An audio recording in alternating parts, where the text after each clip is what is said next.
All right. Now, Well, last week we finished up calculating conductor ampacities and started sizing overcurrent protection devices. I'm gonna make a statement one more time. I'm gonna say it every week that we're gonna be doing the calculations for sizing overcurrent protection devices. If I size something at 125% or less, I'm gonna go up to the next standard size. Once I'm above that percentage, I'm gonna drop down. The only place we're gonna have a difference in that is when I deal with phase converters because you got to protect the conductor because the conductor sized at 250%. And then the right. other is transformers, which we're actually going to get into today. But when you look at transformers, it's going to reference note one, and note one says shall be permitted. So I could drop down or go up to the next standard size. Other than Sure. that, everything I'm going to show you for the next few weeks is going to hold true, and you're going to see these calculations in real time. And I'm going to explain to you what it says. And then from there, you'll understand that it says you can't exceed the calculated value. Well, if you can't do that, that means you have to drop down. Okay, Right. so we'll go through all this and go through full explanation on everything.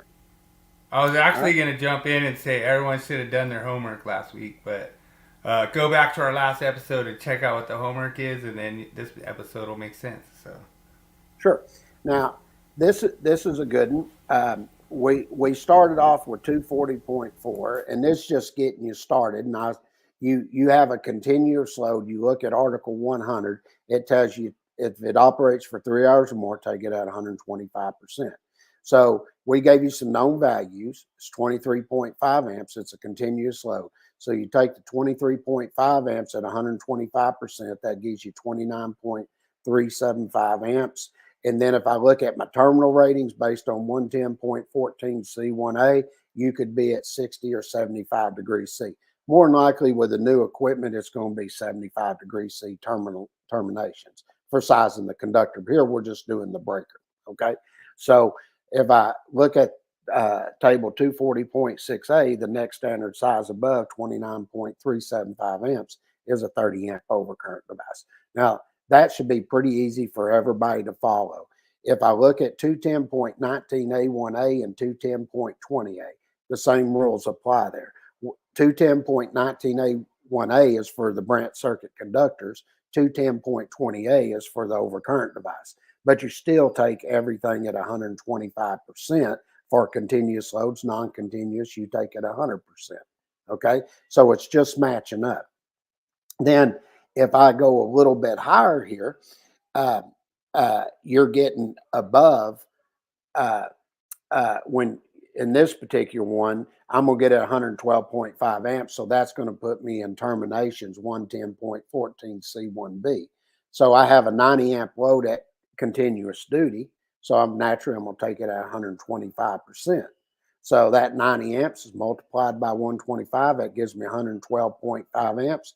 Look for your terminations 110.14 C1B in this case. That'll be a 75 degree C termination. Now, if I'm going to look and I could just say, all right, well, what's the size above that overcurrent protection device? It's 125 amps. But this is one where the conductor is not going to match up. Okay. right. So we're going to take the conductor to protect the load here. So I have 112.5 amps. I go look at table 310.16. The next size above that's 115 amp. And then, of course, 115 amp will permit what? 125 amp overcurrent device. Okay. Right. So the reason we do calculations like this is because sometimes you're going to see the conductor doesn't match up. So if it doesn't match up, how am I going to size? Well, I still need to protect the load, and or I can protect the conductor. And if you go look at Right. 240.4B, it tells you that I can protect the load or I can protect the conductor. In this case, I'm protecting the load and the conductor. And the So there is one thing I want to point out. There is another reason why we do the calculation so that load is known. Because oh if well, it's an yeah, unknown load, sure, yeah, yeah, you got to know the load. There's no doubt about that. Okay. Now remember what I when we started this other day, we got in and that last one we were looking at was 240.4B. Right. This is 240.4C, and this is for devices over 800 amps. right, 240.4B is devices 800 amps or less. So we did a big load. Okay. So we're going to show you here. We've got, uh, oh, and I want to point out something. This is a good point on the illustration. These have actually been edited. If you look, I'm coming over here to a sub panel. Okay. Do you notice there's no copper bar going across there between the ground and neutral conductor? The reason Yeah. there's not, because this is the sub panel. The neutral's what? Isolated. It's not bonded in at the end. Okay. Right. We like to point those little things out because, I actually saw one on the new illustration where it wasn't removed. And when we Okay. update it, it'll be removed. But I hadn't even noticed Gotcha. that illustration. I just saw it. Oh, So nice. I've got 678 amps of load here on each phase at continuous operation. So naturally, if it's continuous, I take it 125%, that's 678 amps. That gives me 847.5 amps, which looking at 110.1431B, that'd be a 75 degrees terminal. Now I'm going to parallel this. We're showing the illustration. We want to parallel this to a panel, okay? And it's on the bottom left-hand side over there underneath the main panel. So if I go over and I look at table 310.16, that would be a 4-off, which is good at 230 amps. Take that at 4 parallels, that's 920 amps. Now, when you look at 240.4C, it says the conductors have to exceed the size of the overcurrent protection device, the amperage that's there. Okay? Right. So basically what that means is it exceeds it, therefore you're going to drop down to the next standard size. Now, if you go look at table 240.6A, you're going to notice that there's not a standard 900 amp there, but you can get a 900 amp. Okay? Right. So 920 amps, the next size below that, would be required here for the size overcurrent protection device to be 900 amps. Okay? Right. Now, when I look at my taps, now, one thing I want to point out, we were just using there showing 240.4B and 4C because you get into different amperages. So if you're 800 amps or less, you're going to size for 240.4B. But once I get over 800 amps, even though I went 125% and going up to the next standard size, 240.4C overrides that because the conductors and amperage rating, based on what the amperage rating is, those conductors have to exceed the output of the overcurrent protection device, which is a 900 amp. So it has to be larger than that. Now, that gets us into the basics of understanding how to apply 240.4B and C. Now, now that we get there, then we jump over here and we start looking at the taps. Now, as I've stated this before, any tap that's 10 foot or less, divide by 10. Everything else is taken at a third, except inside the tap, I have a transformer. If I have a transformer, the primary is still taken at a third, but the secondary is taken at a third plus the ratio of the transformer. That's it. If you remember that, you've got taps down. You can read all the other crap in there you want, but this is the basics of how you want to look at remembering how to do a tap. So in this case, I've got a 600 amp upstream overcurrent protection device. I'm going to divide that by 10. It's going to give me 60 amps. And then if I go look at table 310.16, I was going to size my conductor. The minimum size conductor tap that can be there is a number 6, which is good for 65 amps. And the 65 amps is greater than what? 60 amps.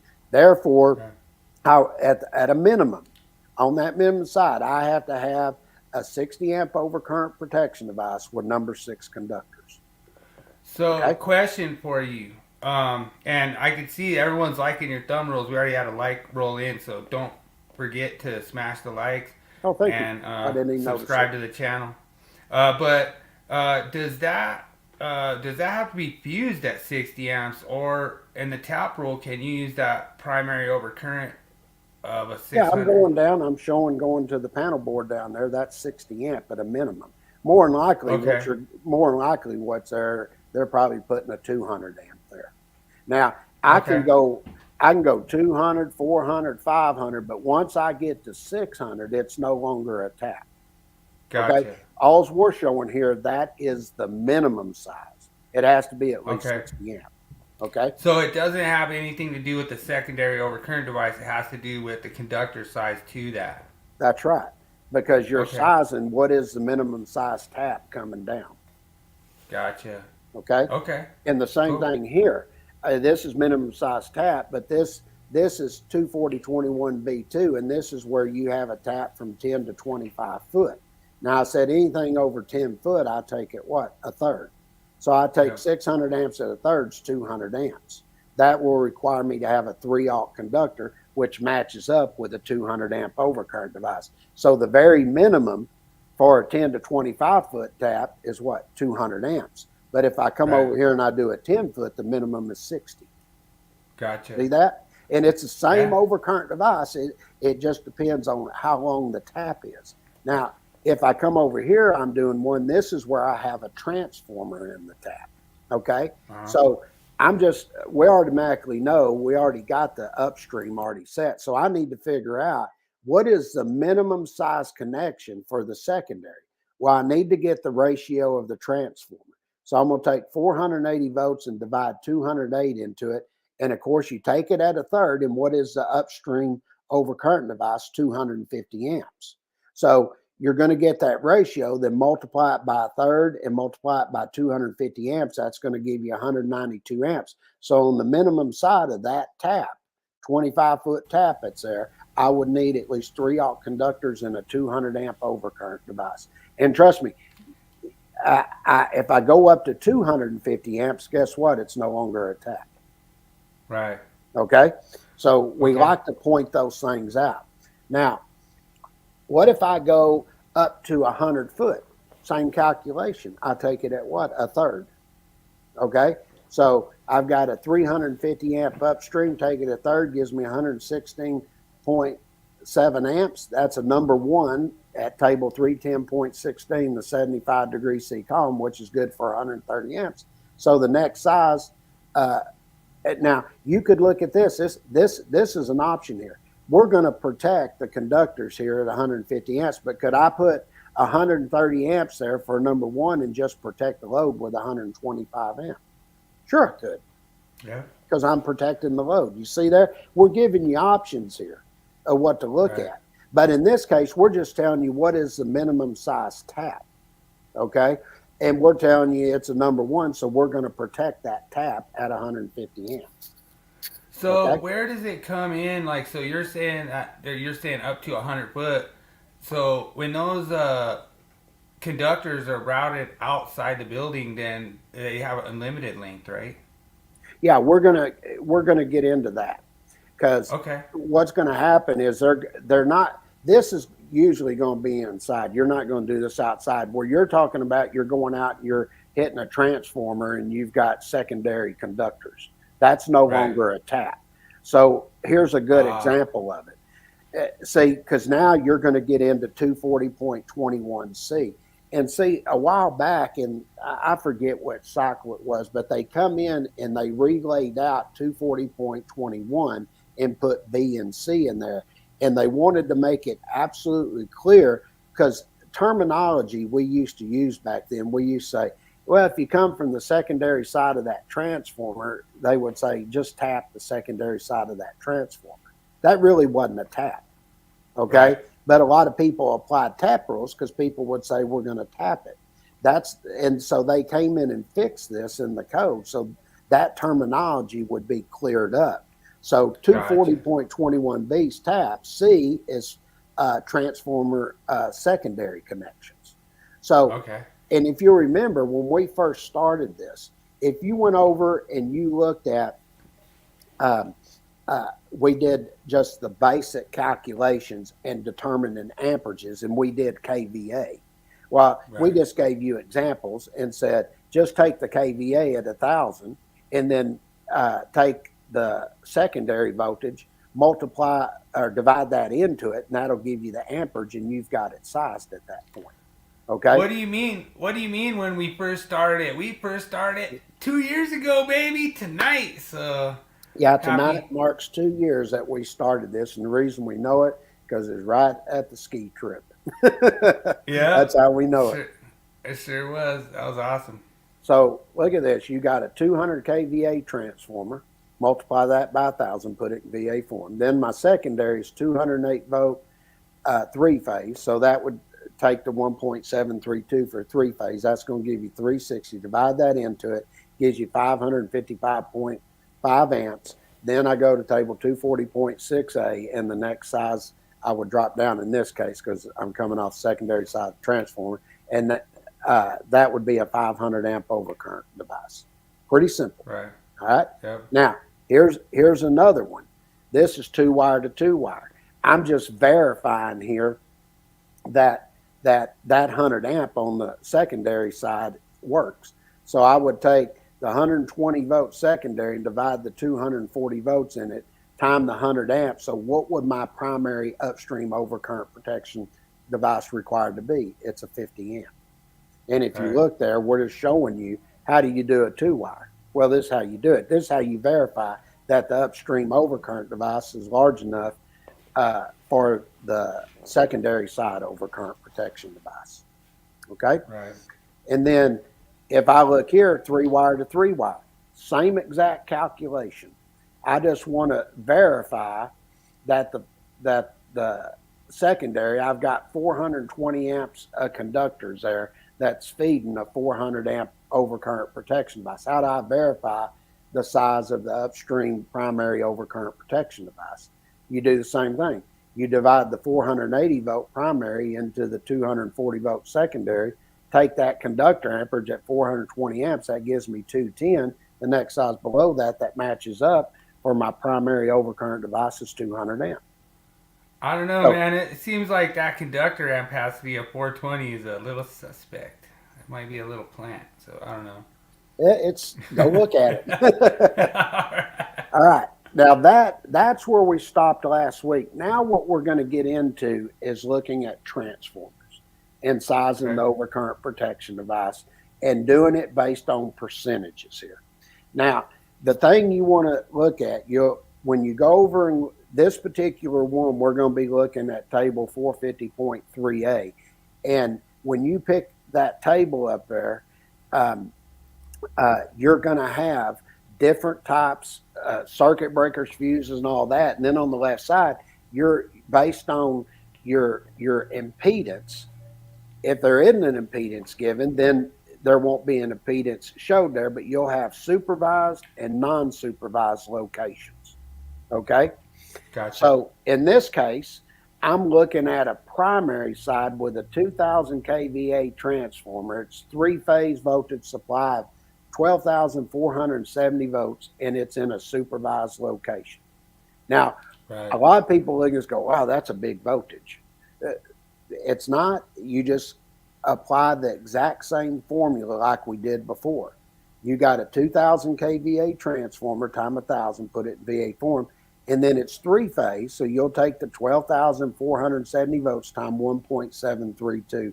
I forget exactly what it come out to, but you'll divide that into it. That gives you 92.6 amps. Okay, now, this one, you're going to look up and you're going to pick up circuit breaker. Matter of fact, let me grab my code book here real quick. So just letting everyone know, like all the students out there, one thing you're going to have to watch out for when you're taking the exam is there's going to be a calculation for a supervised location, and there's going to be a calculation for an unsupervised location. And both of those answers will be on the test. So you have to watch out for that they do put the wrong answers on there. You have to just be cautious of that. So you have to double check. Like when you get the answer, just don't automatically assume, hey, this is the right answer. It matched up exactly. Just double check and make sure, like, hey, were you on supervised or unsupervised location? You know? Right. Now, if you look at table 453A, and this one we're doing a circuit breaker, and we're just doing the primary protection only. If I come down, you'll notice in the problem, we did not give you any impedance here, okay? So there's no transformer rated impedance. So when you come down, you'll see supervised locations only, and you pick up any, and we're doing a circuit breaker, it tells you to take it at what? 300%, okay? Right. Now, one of the things I want to point out is right above that 300%. You're gonna see a superscript right there. It has number 1 beside it, and you come down and pick up number 1 below the table. It says the next higher standard rating setting for fuses or circuit breakers 1,000 volts or below.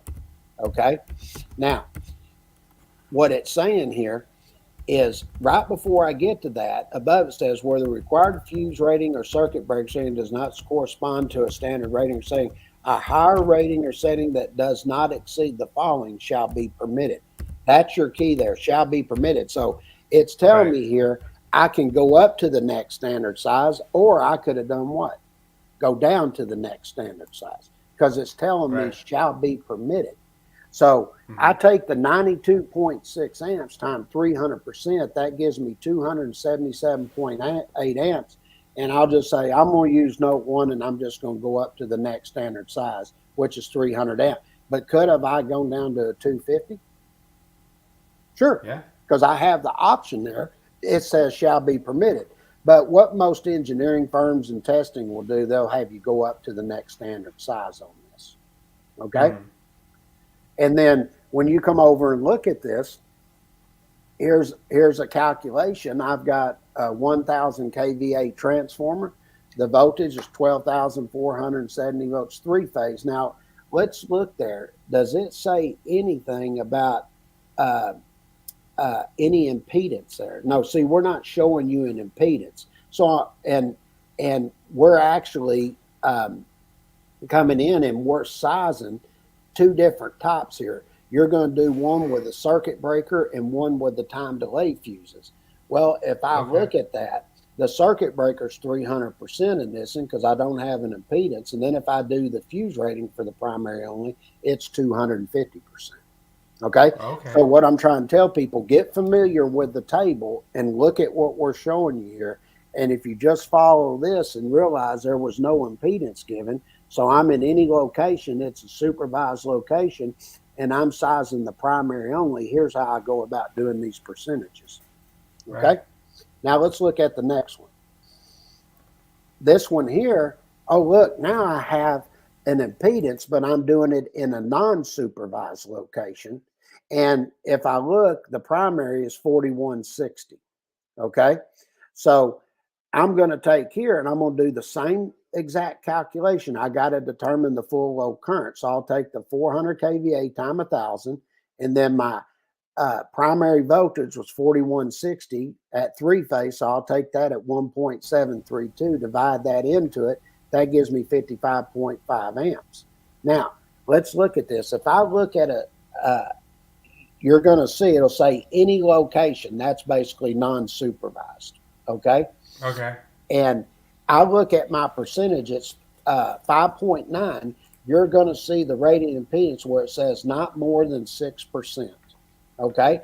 And this, and I'm sizing a circuit breaker. So I come down for primary protection only. It tells me to take it at 600%. And then it has that superscript 1 there for the note below. All right. So I'll take the 55.5 amps at 600%. That gives me 333 amps. Go to table 246A. What's the next size above that? 350 amps. Okay. Right. Now, let's look at the secondary here, because we're giving you a secondary, the same thing. The only difference is I'm taking 480 volts times 1.732, and that's going to give me 481.1 amps. Okay. Same calculation, just different voltage. Okay. Yeah. Then I come over and I say, all right, so now I'm looking at secondary protection and it's less than 1,000 volts, correct? Yep. Okay. So if I come across not more than 6% impedance, it tells me to take it at 125% because I'm on the secondary. So I take 481.1 amps times 125%, gives me 601.4 amps. Then the next size above that's going to be a 700 amp overcurrent device. Oh, okay. Man, you were so close. You could have made it a 601 overcurrent device. 601, baby. Yeah. All right. And then you come here, look, same thing. I got a 500 kVA transformer, 3%, or 3-phase with a 4.9% impedance. That's less than the 6%. Okay. Right. So this is very simple. If I'm looking at this and I'm going in and I'm sizing that primary, I'm going to come down. I've got a circuit breaker upstream. I'm taking it at what? 600%. Come all the way across. I've got a 408 volt secondary. It's 125% again. It's just, Right. it's the same calculation. The only difference is uh, the size of the transformer. The impedance was still below 6%. So that's how y'all will go do your homework on that. Now let's look at this one. Here's a supervised location. All right, I'm gonna do the primary and secondary. I got 4160 for the primary, 480 volt for the secondary. It's a 400 kVA transformer, and look there, I have a 5.9% impedance. You look over in the second column in table 453A, it says not more than 6%. Okay, and I'm sizing a circuit breaker, so it naturally tells me take it at what? 600%. Okay, so I just do my same calculation to get my amperage, and then I take it at 600%. That gives me 333 amps. Now, see, this is when I did the 125% or less, I went up, but here I'm looking at it, and if I look right here and I pick up the 6%, if you'll notice for the primary protection, that 600% doesn't have a superscript 1 beside it. Okay. Isn't that something? So if it doesn't, that means I don't have to go up to the next standard size. It tells me I have to do what? Go down. Yeah. See that? So the next size below that 333 amps is the 300 amp overcurrent device. Right. And that falls in line with my rule of thumb right there. So if you see the superscript 1, more than likely on the test, just go up to the next standard size. You do have the option to go down, but if that superscript 1's not there, then you're going to drop down. Right. Okay. Now, if I look at step 4, it's 480 volts. So I did my calculation, gives me 481.4 amps. And then I'm going to come over and I'm going to pick up over here supervised locations, and it's going to tell me for supervised installation, it's going to tell me take it at 250%. Now, this is interesting because look, there's no superscript 1 there. It has a 5, which gets in, talks about coordinated thermal overload protection stuff. But we're just sizing an overcurrent device. So if you look at this, that means I'm going to drop down. Okay. Right. So I take the 481.4 amps at 250%, gives me 1203.5 amps. The next size below that for table 240.6A, a standard rating, is a 1200 amp. Now look at that. I did different calculations for everybody there so you could see, looking at the notes that are in here, if we had the note 1 in there, we went up. Okay, but you had the option to go down. But this in here, we did it where there were no note 1. Therefore, that percentage was over what? 125%. So what did I do? I dropped down to the next standard size. And you'll probably remember when I was on NEC Live, we did transformers, and I was explaining this, and even Derek goes, I've never thought of it that way. You know, True. But if you go and look, that's how it's set up. Okay. Yeah, and we've had Derek Bixel as a guest, so you can go back and check out that episode. That was a lot of fun chatting with Derek. Oh yeah, it was awesome. I love Derek. So here's the same thing. The only difference is I have a 500 kVA transformer, 3-phase, and I have a 4.9% impedance, and it's supervised locations. I'm sizing circuit breakers, so I'm going to use the same percentages I used here: 600%, 250%. And there's no note 1, so that means you're going to drop down when you do this exercise for your homework.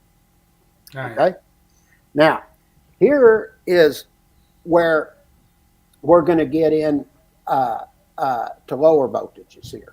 Okay.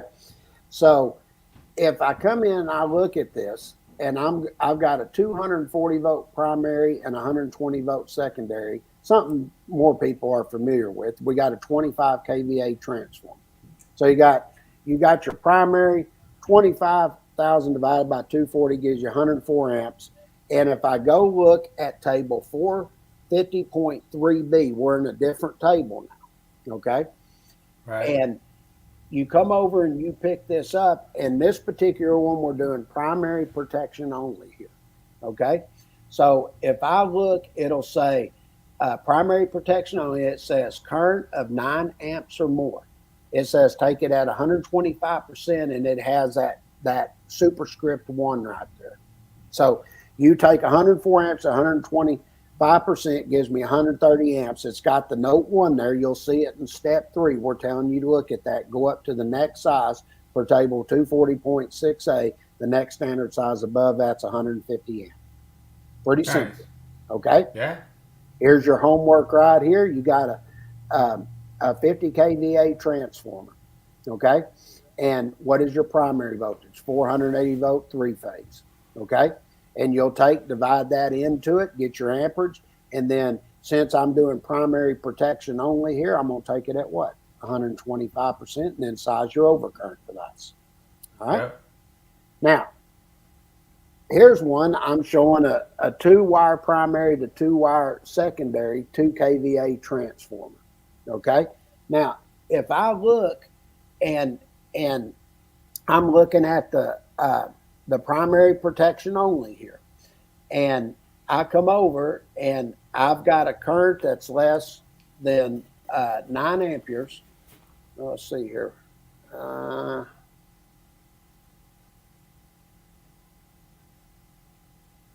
Look at that. That's not correct. That is not correct. That has to be updated. That should be a transformer that's more than 2 amps. We made a mistake there. That's why I like going over. Awesome. We got international. We got India in the house. 7 a.m. Awesome. Welcome in, sir. Yeah. This one here, I need to redo this. This should be a 3 kVA transformer. If this is 2 amps or less, that should be taken at 300%. We got a mistake in the calculation there. Yeah, that's cool.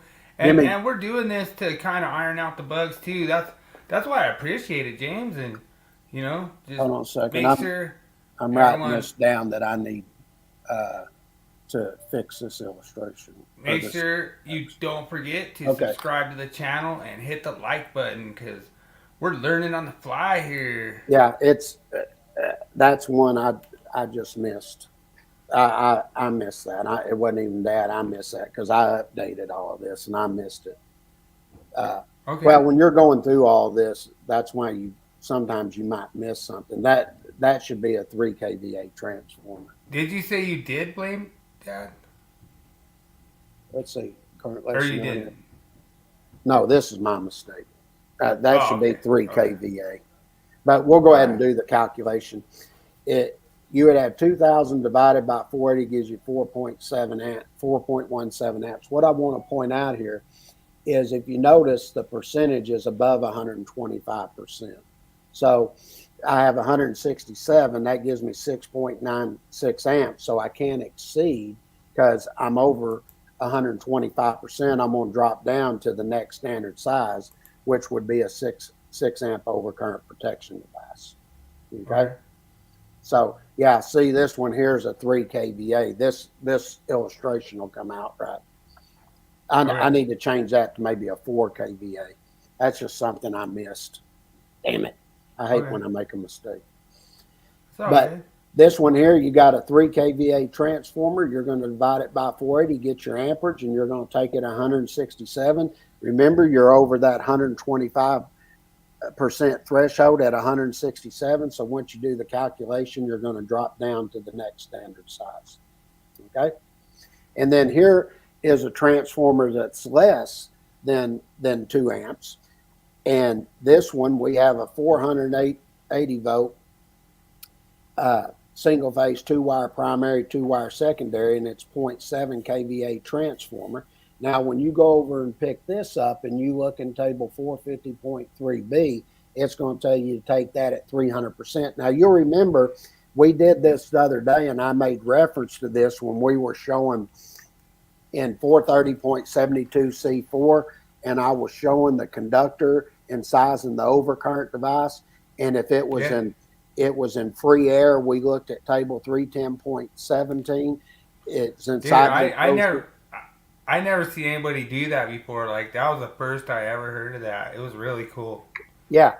Well, now you're coming in, and this is where you're going to see we're going to put that 500% on there to tie that table 430.72B in with it. Okay. Nice. So if I take here 0.7 kVA to time 1,000 watt 40, that gives me 1.46 amps. Now looking at table 453B, I'm going to take that at 300%. So that means I'm going to drop down because it's over 125%. So I take the 1.46 amps times 300% gives me 4.38 amps. Then I look at table 240.6A, the next size below that is a 3 amp. Now that is a minimum size. Okay. Now, if they ask you for the minimum, it's 3 amps, but if they ask you what the maximum is, now you need to know this. You need to go look at section 430.72C4, and it says you can take it up to 500%. So I would take that calculated amperage at 500%, and that's going to give me 7.3 amps. Then I go look at table 240.6A, the next standard size below that's a 6 amp. Okay? Nice. All right. Now, here in the illustration, you're going to see, we talk at the very bottom here, it'll say primary less than well, that shouldn't even say 9 amps. That's primary less than 2 amperes. But we're going to refer you there to look at 430.72C4, because when you do this calculation, you're going to know once you're less than 2 amperes, here we got a 0.8 kVA transformer here. I'm going to take that at 300% for my minimum. And then when I calculate the maximum, 430.72C4 is going to allow you to go up to 500% to calculate that maximum size. Okay? Right. So there's a way that you look at that. Now, what if I have a 400, I'm going to do the primary and secondary, and I got a 40 kVA transformer, and I'm going to size for the 408 volt primary and 240 volt secondary. Let's see what we can do here. Now, if I go over and I look, you're going to look in the table, and you're going to be the bottom column. It'll say primary and secondary protection. Everything we did before that was primary protection only. You're going to notice my current is more 9 amps. So for the primary, I have to take it at 250%. You're going to see there's not a superscript 1 there, so that means I'm going to drop down. Okay? Right. So I'll take the 40,000, divide it by the 480 volt times 1.732, which I think is like 731 volts. That'll give you 48.1 amps. I'm going to take it at 250%, gives me 120.25 amps. And if I look at table 240.6A, the next size below that is a 110 amp overcurrent device. But now watch, on the secondary, let's see what happens. I'm going to do the same calculation, but I need to get the secondary amperage, which is 240 volt times 1.732, which is like 416 volts, I think. Gives you 96.2 amps. Now, if I look over here and I've got a current more than 9 amps, which I do on the bottom of the table column there, you're going to see it says to take that at 125%, but looky there, it has a superscript 1 there. That means I'm going to go up to the next standard size. So I'll take 96.2 amps at 125%, gives me 120.25 amps, and the next size above that is 125 amps per table 246A. Now, what I want to point out, because this will be the last one in the transformers, I think, but what I want to point out, if you notice, we've held true to what we were saying as far as the percentages are concerned, unless the table had a superscript 1 there, gave you the option to go up or down. We went up to the next standard size. But if I didn't have that superscript 1, when I was over the percentage of 125%, what did I do? I dropped down to the next standard size. Yeah. Okay. And even if you were under the ampacity for the overcurrent device. Sure. And that's why I like showing these things, because you can come in and see these percentages and how we're applying them. Here I've got a 50 kVA transformer. It has a 480 volt three-phase primary, 280 volt three-phase secondary. You're going to do the exact same calculations, get the full load amperage, and then if I look on the primary side, I'm at 250%. I know I'm going to be over 9 amps or more on the secondary, so I'm going to take it at 125%. But the 250% didn't have a superscript 1, so I'll drop down to the next standard size. The secondary is 125%, has a superscript 1, go up to the next standard size. Right. Okay? Now, that brings us into looking at where I'm going to do a motor circuit tap. Okay? Now, what I want to point out here is this tap is 10 foot or less. Okay? Now, if it's 10 foot or less, what do I divide by? 10%. 10. I didn't change. It's just a different tap going to something different here. So I'll take the 800 amps divided by 10, gives me 80 amps. I go look at table 310.16. The next size above that is 85 amps in the 75 degree C column, which is a number 4 conductor. So therefore, we know that the 85 amps is greater than the 80 amps. And if I took the 85 amps times 10 is 850 amps, which exceeds the upstream overcurrent device, which is 800 amps. I verified my size. So like therefore, the 85 amp conductors, I'm just going to find the next size overcurrent device above that, which is a 90 amp overcurrent device at a minimum. I like it. Very simple. Awesome. I didn't change any calculations. Here, this is a great illustration. When you look at it here, what is my upstream overcurrent device? It's 1,000. What do you divide it by? It's 10 foot or less. Divide by 10. I don't know, dude. It looks like there's a lot of outlets in that picture. Oh, yeah. That's what they like to believe. But if you look at that, that gives you 100 amps. Okay? I already know the size wire to that. But what you're going to see, it's not greater than anything. The overcurrent device and the conductor are going to match up in size in this case. Where the one before, we showed where it didn't match up. Okay? Now, here's one that we're just going to break down real quick. This is where you've got an appliance, okay? And I'm just saying I've got a 14 amp load over there that's at continuous duty for this appliance.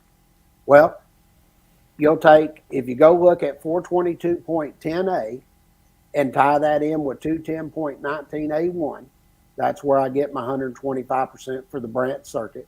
You take the 14 amps at 125%, gives me 17.5 amps. What's the next size above that? 20 amps. Very simple. Okay? Right here, I'm showing going over to one of these big mixing units they have over there. It has a 15 amp continuous load. Take it at what? 125%. Once you get your amperage, what's the next size overcurrent device above that? 20 amp.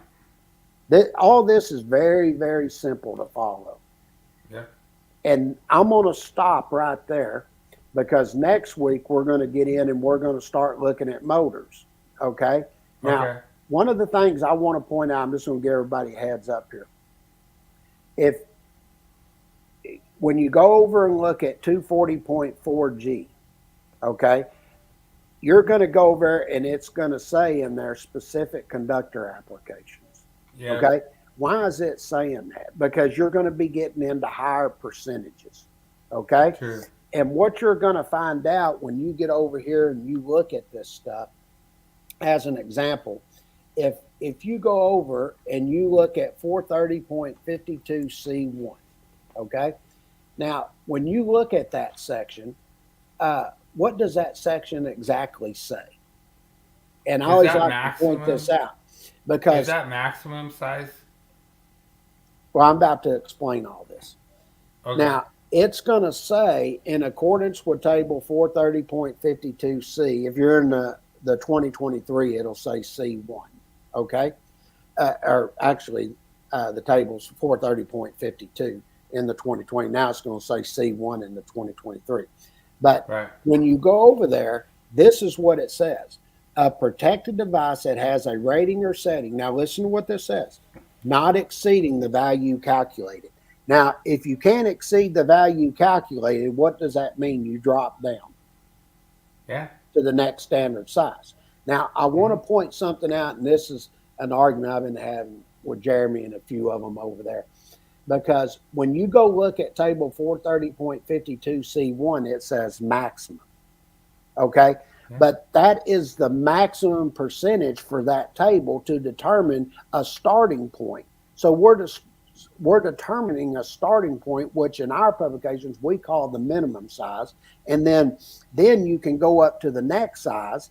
And then you also have a maximum size you can calculate. Okay? Yeah.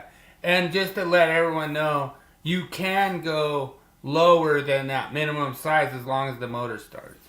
That's right. Because you just got to have an overcurrent protection device that's large enough for the inrush current of the motor. Okay. Hey, I want to give a big shout out to Raj for this awesome question. I'm not really sure that I'm familiar with what you're talking about with rack seal motors, but just to shout out to everyone out there, make sure to put a question in your comment so I know kind of what you're talking about, so me and James can kind of comment on them. I don't know, James. I don't know if you know anything about this. I'm not sure. That's something new. I'll have to go do a little research on it, and I'll try to have an answer for you next week when you come on. Yeah, so awesome comment. Appreciate it, sir. Just anyone that has questions, just put Q in front of the question. Then that way we can just know that it's a question and not just. I didn't know what the comment was. Can I ask him a question? When did they come out with that? Is it just this last year? Because I'm not familiar with it. And is it something that they're using overseas? Because I'm not aware of it here in the United States. True. I agree. But no, thanks for joining, Raj. We really appreciate it. And good morning at 7 a.m. over there. So. Yeah, appreciate you joining, brother. Now, awesome. If you look at everything here, you're going to notice we have this, and we're doing a minimum size, and we're doing a non-time delay fuse. And and it's a design B motor, and you're going to see it's a 300%. Well, when you calculate that, you'll see we have 156 amps. Well, we're just going to drop down to the next standard size because we're above that 125%. And then the exception one that's underneath there, which it's changed in the 2023, because when you go look at it in the 2023, it's now going to be C1A. Okay. So, and then you get B and after that, and that's where you get to do other percentages. Okay. But when you look at exception one without doing any further calculation, I can just go up to the next standard size. So that's why I wanted to read that. So next week, if you're getting familiar with this, you have an idea of what we're going to be doing when we get to motors. So we'll finish tonight. We finished up with the transformers. And next week, we're going to do all the motors and everything. And we might go a little bit further, but not much.